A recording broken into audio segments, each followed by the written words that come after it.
Gulf Pakistan की तमाम videos देखने के लिए हमारा चैनल सब्सक्राइब कीजिए और बेल के आइकन पर क्लिक कीजिए ताकि आप हमारी आने वाली तमाम वीडियोस से बाखबर रह सकें। अस्सलाम वालेकुम नाजरीन, आप देख रहे हैं गल्फ पाकिस्तान और मैं हूं आपका अपना मेज़बान सिकंदर खाकान।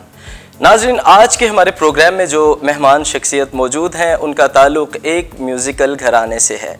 नाजरीन, जैसा कि आप जानते हैं कि बरसग़ीर पाक व हिंद में बेशुमार म्यूज़िक के घराने मौजूद हैं, जिसमें तलवंडी है, पटियाला है, शाम 84 इनमें काफ़ी ज़्यादा अहमियत का हामिल है।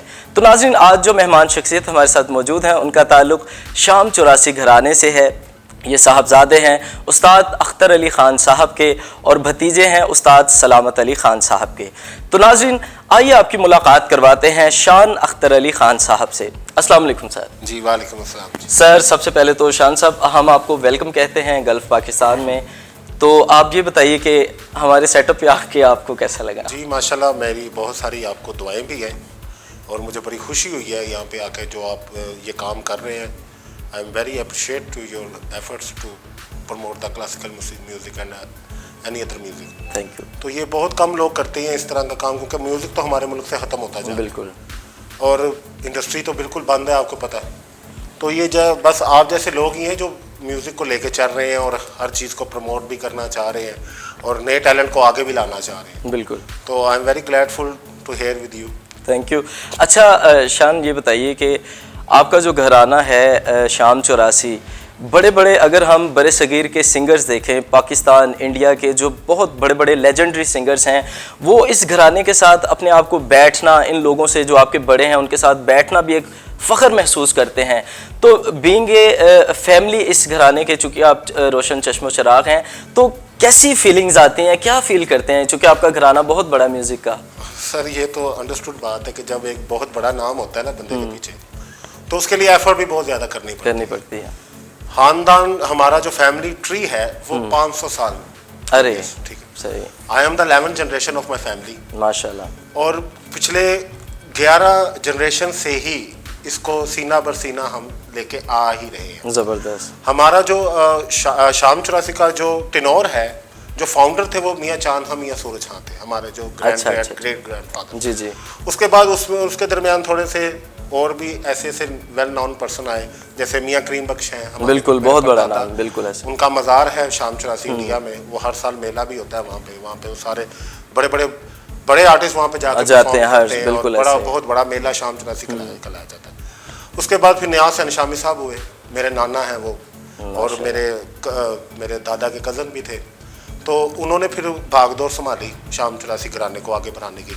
फिर उसके बाद सलामत अली खान, नज़ाकत अली खान साहब मेरे ताया जो माशाल्लाह बहुत बड़ा नाम पाकिस्तान। फिर उसी तरह तसद्दुक़ अली खान साहब मेरे ताया, फिर वालिद साहब उस्ताद अख्तर अली खान, फिर उसी तरह उस्ताद ज़ाकिर अली खान। ये सारे भाइयों ने मिलके शाम 84 को बहुत ही ज़्यादा प्रेफरेंस भी किया और क्लासिकल म्यूज़िक की बेस रख दी। बहुत ज़्यादा वुसअत है आपके घराने में, चूँकि जितने भी नाज़रीन इनके घराने में से लोग आप देखते हैं, और ये दौरे हाजिर में भी माशाल्लाह इनके जो ख़ानदान के लोग हैं वो पूरी दुनिया में, कुछ लोग म्यूज़िक सिखाते हैं, कुछ गा रहे हैं और म्यूज़िक के लिए कोशा नज़र आते हैं, जैसा कि आज से काफ़ी बरसों पहले था। तो ये बहुत बड़ी बात है कि आप लोग अभी तक उसी तरह से म्यूज़िक को, क्लासिकल म्यूज़िक को लेकर चल रहे हैं। वजह यही है ना कि घराना, आपको बताया कि नाम बहुत बड़ा है, बहुत बड़ा नाम, और उसको जस्टिफाई करने के लिए हमें उस लेवल की ना वो प्रैक्टिस करनी, यानी कि आपके साथ अगर ये घराना है तो आपकी मेहनत भी उसी तरह से मेहनत करनी पड़ती है। क्योंकि मसला ये नहीं कि मसला ये आ जाता है हमारे ऊपर कि जब हमारे बड़ों ने एक इस तरह की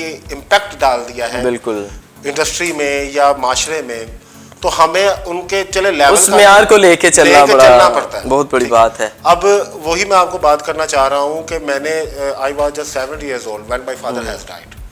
तो उसके बाद वाले साहब ने तो इनिशियल स्टेज पे सिखाना शुरू कर दिया था। उसके अब्बू की सडनली डेथ के बाद मेरे मामू लगते हैं और कज़न भी हैं उस्ताद इम्तियाज़ अली खान साहब, वो भी बहुत बड़े गवैया भी हैं और गज़ल वगैरह हर चीज़ करते हैं, और वो भी शाम 84 से बिलोंग करते हैं।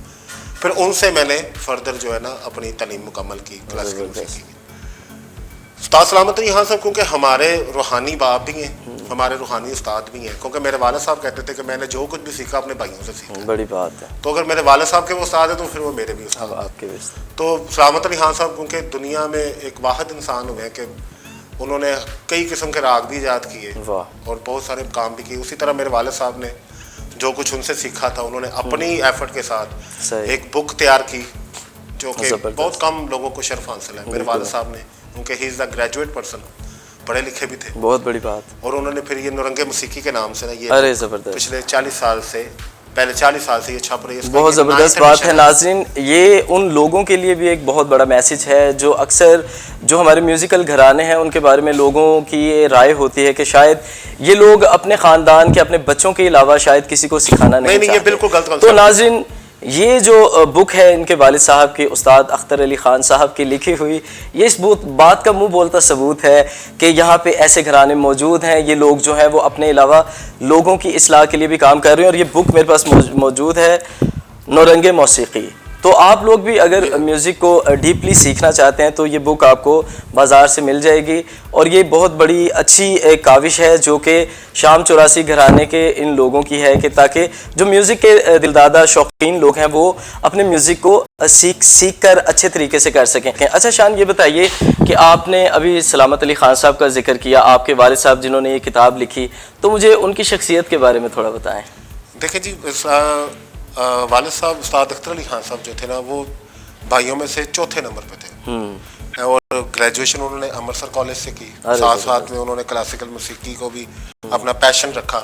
बहुत प्यारी बात। फिर एक वक्त ऐसा आया कि उन्होंने किसी चीज़ को प्रेफर नहीं किया, सिर्फ क्लासिकल म्यूज़िक को प्रेफर किया। वाह। उन्होंने अपनी जॉब छोड़ दी हमारे लिए, समझ लें कि एक, क्योंकि ये बड़ा एक रिस्क होता है और बड़ी जिम्मेदारी वाली जिम्मेदारी है। You just depended on only one work. वाह। सो हमारे 5 बहनें, मैं अकेला भाई, मैं सबसे छोटा, लेकिन उन्होंने वो चीज़ों को नहीं प्रेफर किया। उन्होंने कहा मैंने क्लासिकल म्यूजिक ही करना है। कमाल, बहुत प्यारी। अगर मेरे भाई कर रहे हैं तो मैंने भी करना है। बहुत तो इसी तरह उन्होंने स्ट्रगल की, बड़ा सारा उन्होंने नाम पैदा किया। Pakistan door to door, India भी गए, उधर चंदा देवी के साथ उन्होंने बहुत सारी परफॉर्मेंसेस दी, कल्याण जी के साथ बहुत सारी परफॉर्मेंस दी। फिर उसके बाद बांग्लादेश गए वो, फिर ऑल ओवर द पाकिस्तान, तो हर जगह उनका नाम जो है बड़ा स्प्रेड हुआ। उनकी जितना भी काम था उनको सराया भी गया, और उनको बड़ा सारा जिसे कहते हैं ना कि प्रमोशन भी मिले, और लोगों ने बड़ा ही ज़्यादा एक्नॉलेजमेंट भी दी। लेकिन सडनली उनकी क्योंकि डेथ हुई, उसके बाद फिर हम बिल्कुल ही ज़्यादा मैं बैक वे हो गया। अच्छा, म्यूजिक को भी आपने वो ज़्यादातर वो काम नहीं कर पाया, क्योंकि आई टोल्ड यू कि मैं सिर्फ 7 साल का था जब वालिद साहब की डेथ हुई। तो वो बड़ा मुश्किल टाइम था। शुक्र अल्हम्दुलिल्लाह, मेरी माँ की दुआएं हैं, मेरी माँ ने मुझे पढ़ाया भी, और उन्होंने मुझे, आज ग्रेजुएट पर्सन हूँ मैं माशाल्लाह अल्हम्दुलिल्लाह, और साथ में म्यूजिक भी कर रहा हूँ। चलें जी, ये तो बहुत अच्छी बात है नाज़रीन, प्रोफेशनल तो नहीं है लेकिन कि ये अपने अपने साथ साथ अपने वालिद साहब का भी नाम रोशन कर रहे हैं। तो नाज़रीन, इनसे गुफ्तगू का सिलसिला तो चलता रहेगा। मैं शान से रिक्वेस्ट करूंगा कि यहाँ हमारे नाज़रीन के लिए कोई खूबसूरत सी चीज़ तो सुनाएं।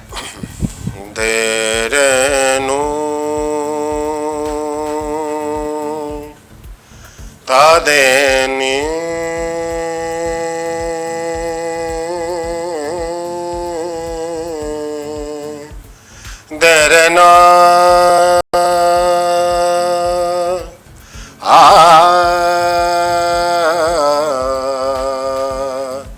दरनु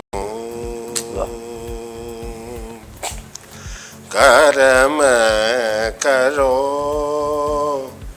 मोरे दाता, करम करो मोरे दाता, करम करो, करम का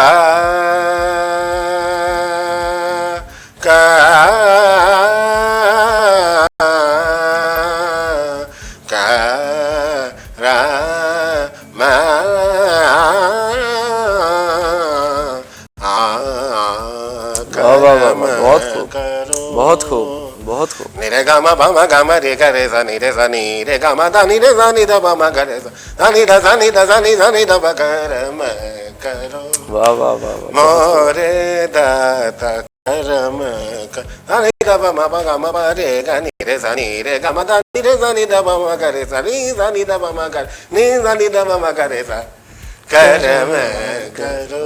वाह वाह वाह, बहुत खूब, बहुत खूब, बहुत ही खूब। अच्छा शान, मुझे ये बताइए कि आपकी चूँकि प्रैक्टिस बहुत अच्छी है, आप तो क्लासिकल घराना है आपका। अच्छा मुझे ये बताइए कि आम लोगों में और जो हमारे क्लासिकल घराने हैं आम लोग भी गाते हैं बहुत अच्छा, बहुत बहुत अच्छा गाते हैं। तो आप क्या समझते हैं कितने बेनिफिट्स होते हैं एक क्लासिकल घराने के बच्चे को और आम घर के बच्चे को? सर ये तो आपकी ना, मैं एक बात बहुत सारे लोगों से ये सुनता भी हूँ और मैं खुद भी यही बात को ना प्रेफरेंस करता हूँ कि ये आपकी जद्दोजहद के ऊपर डिपेंड करता है कि आपकी प्रैक्टिस कितनी ज़्यादा है। अच्छा। अगर आप क्लासिकल के ऊपर प्रैक्टिस करेंगे आपका उधर नाम पैदा हो जाएगा।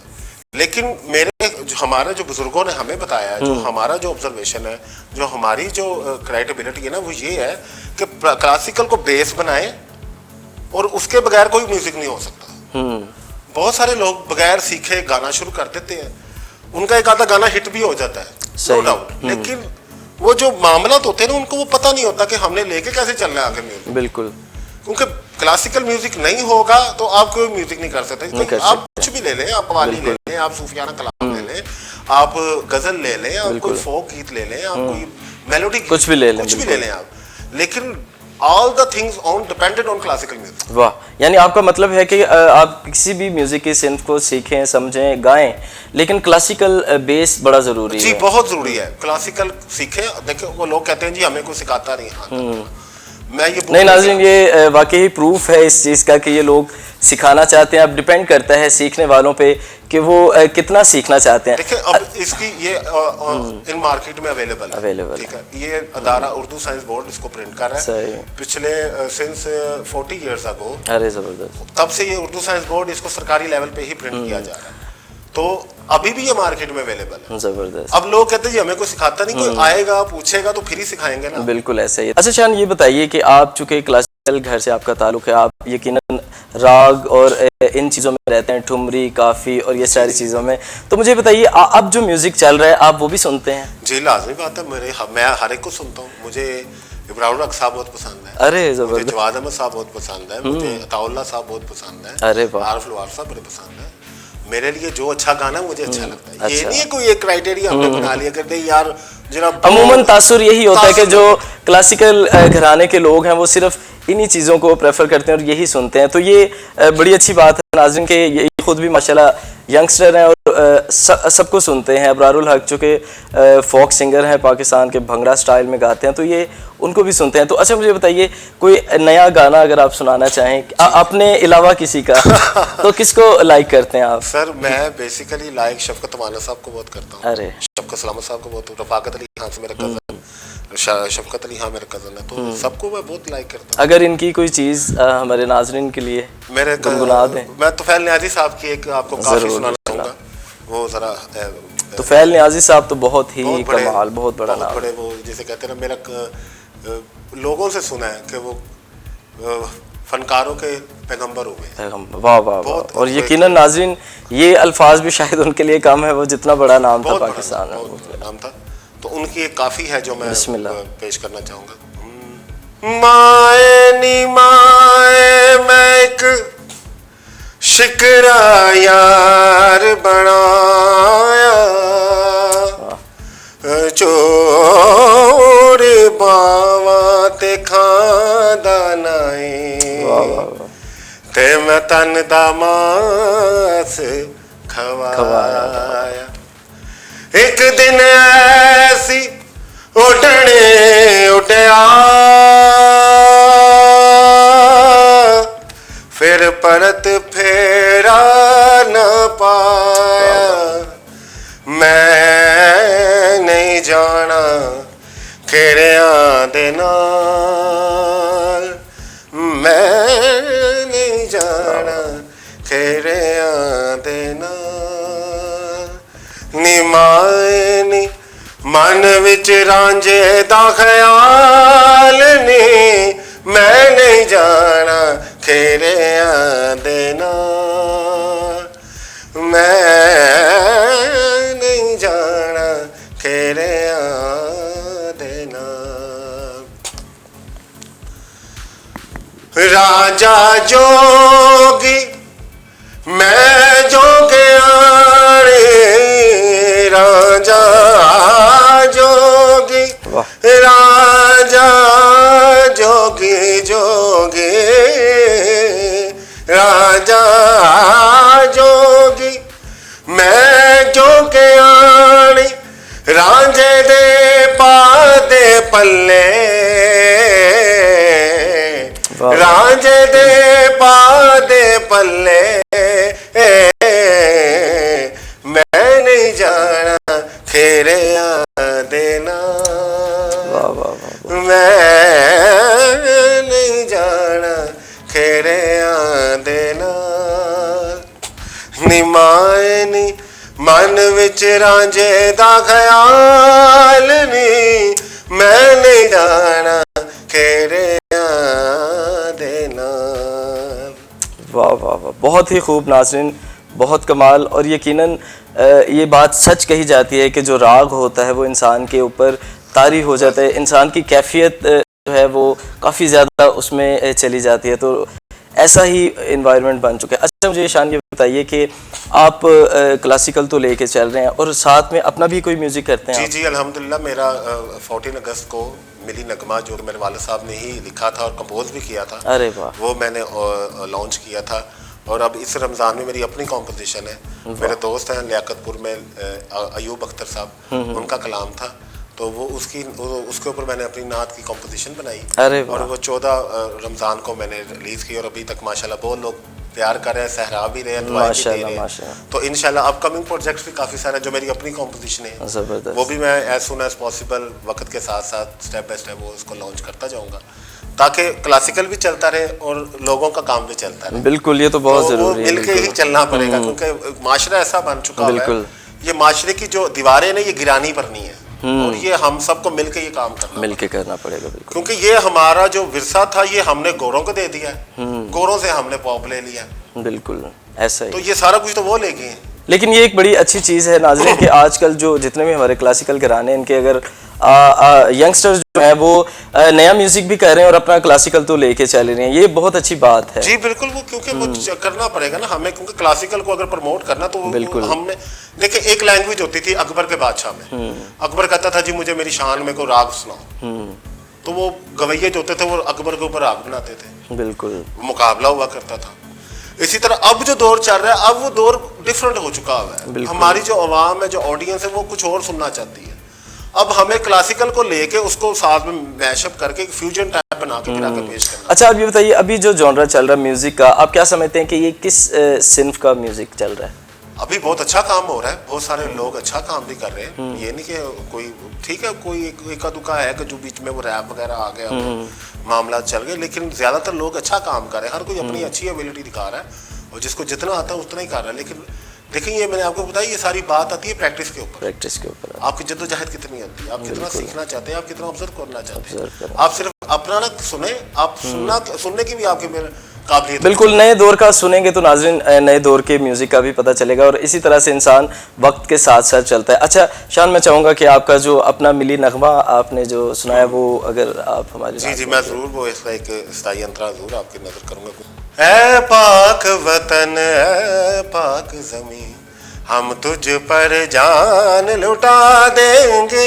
ऐ पाक वतन ऐ पाक ज़मीं, हम तुझ पर जान लुटा देंगे। वाह वाह वाह, बहुत। बस्ती बस्ती जिंदा रहेगा, बस्ती बस्ती जिंदा रहेगा, नगर नगर आबाद रहेगा, नगर नगर आबाद रहेगा, पाकिस्तान तुशाद रहेगा, दुनिया को दिखला देंगे। ऐ पाक वतन ऐ पाक ज़मीं, हम तुझ पर जान लुटा देंगे। बहुत ज़बरदस्त नाज़रीन, ए पाक वतन ए पाक ज़मीं, हम तुझ पे जान लुटा देंगे। तो नाज़रीन हमारे साथ मौजूद हैं शान अली, जो कि शाम 84 घराने के रोशन चश्मो चिराग हैं। तो इनसे गुफ्तगू का सिलसिला चल रहा है। तो शान ये बताइए कि आपका बचपन कैसा गुजरा? बचपन सर बड़ा समझ लें स्ट्रगल में ही गुजरा। बड़ी सारी जिम्मेदारियां थी जो निभानी थी, वो स्टडी भी साथ चलते रहे, साथ में स्ट्रगल भी करते करते करते। लेकिन ये थी कि वालदा ने एक स्पोर्टिंग बहुत अच्छा रोल अदा किया था, बाप की हैसियत से भी और माँ की हैसियत से। अरे वाह। उन्होंने मुझे लेट डाउन नहीं होने दिया किसी भी मुकाम पे, किसी भी जगह पे। उन्होंने कहा नहीं तुमने करना है, तुम्हारा बाप ये करता था तुम, और मुझे प्रोवोक किया हमेशा कि अरे भाई तुमने पढ़ना भी है, तुमने गाना भी है। लेकिन मैं ज़रा गाने में थोड़ा इंटरेस्टेड नहीं था, क्योंकि उस टाइम स्टडी थी और बहुत सारी रिस्पॉन्सिबिलिटी थी, तो मैंने ओबे करनी थी कि यार अब किस तरह इसको मैनेज करना है। मैं बड़ी बात है, जिम्मेदारी होती है काफ़ी ज़्यादा। 5 बहनें थी, मैं अकेला भाई था, तो वो बड़ा मुश्किल होता है वो चीज़ों को ना हैंडल करना और मैनेज करना। यानी कि आपका बचपन सारा जिम्मेदारियों में गुजर गया। अच्छा, आपने वो जो नात आपकी रमज़ानुल मुबारक में रिलीज हुई, अगर उसके कुछ अशार? जी ज़रूर, मैं क्योंकि मेरी अपनी कॉम्पोजिशन है वो, और वो सल्ले अला मुहम्मद सल्ले अला मुहम्मद सल्ले अला, दिल को भाई फिजा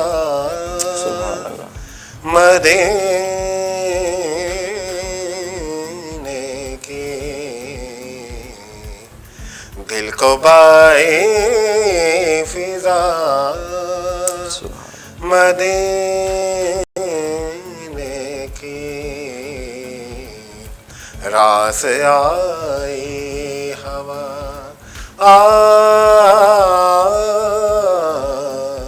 रास आई हवा मदीने की, दिल को बाए फिजा मदीने की। सुभान अल्लाह, माशाल्लाह, बहुत प्यारी नात। शान, मैं आखिर में ये चाहूँगा कि आप हमारे नाज़रीन के लिए कोई पैगाम तो दें। मैं सर बहुत शुक्रिया पहले तो आपका अदा करूँगा कि आपने मुझे यहाँ पे बुलाया।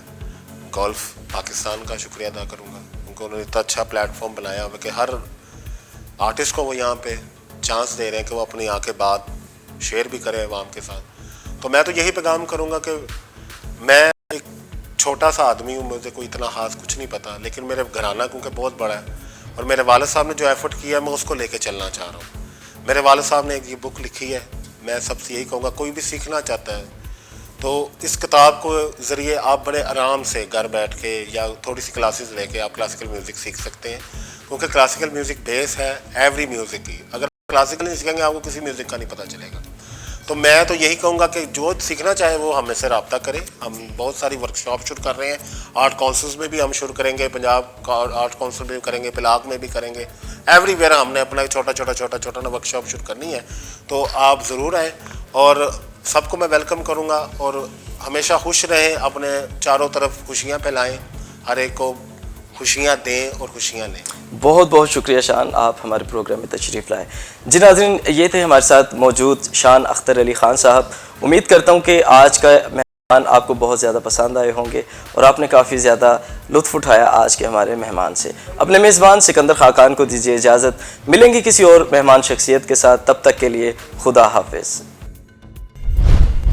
Subscribe gulf Pakistan.